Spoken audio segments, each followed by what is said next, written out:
And welcome back to 12 News at 4. You are looking live at the D-backs on the field. We get set for D-backs baseball on 12 News tonight. Justin Martinez just coming off the injured list. They could use him in that closer spot.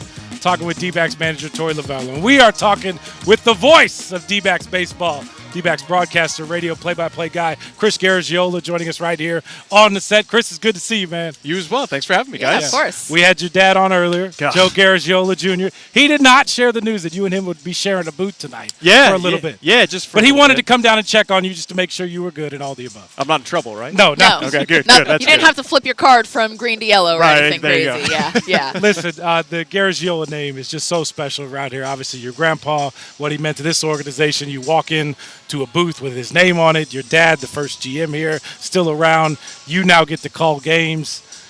How do you put that into words? When you think of what your last name means to this city, this team, what do you think of? You know, I had a whole lifetime trying to process and understand what that last name meant. Because as a little kid, I remember, 5 or 6 years old, when I would tell them my name, are you related? And that still goes on today, right? Grandpa's on TV exactly, doing all kinds right? of things. Walking down the hall now as an adult and seeing, obviously, his name and literally his legacy sprawled across that wall. I think to answer your question, the way that I sort of internalize all that is having gone to school away from Arizona, having worked all over the world to try and have an opportunity to work in Major League Baseball, the fact that I'm within close proximity to my dad, to my parents, my friends, that's the thing that means the most. Yeah. And the fact that I get to do what I love, again, in proximity to him, that's the best part about it. Obviously, I wish grandfather was around. Sure. I think he would have been proud. I'd have been proud to have him listening.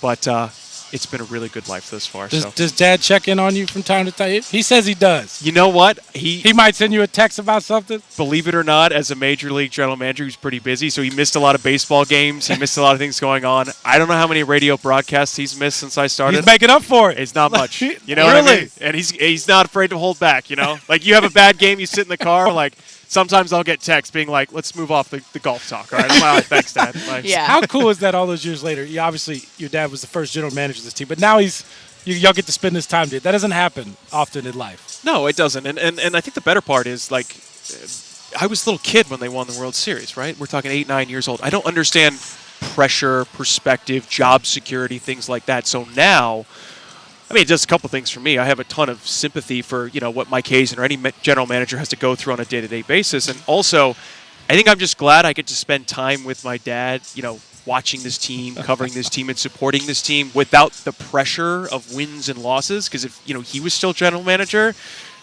it would be tough sometimes trying to do this, being like, oh, boy, he's going to get raked over the coals for this. You know what I mean? Right, man, he's going to hear it when he gets home. Hey, Dad, pick it up, man. Come on.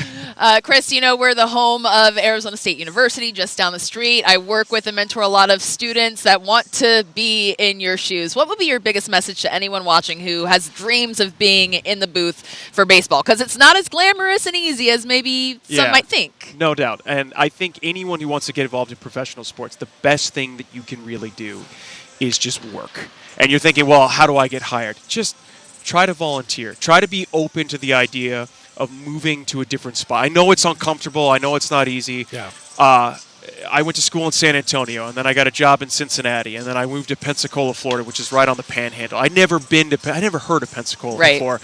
I was making like $70 a day, So, but it was the reps and the opportunity that first allowed me to figure out, do I like doing this?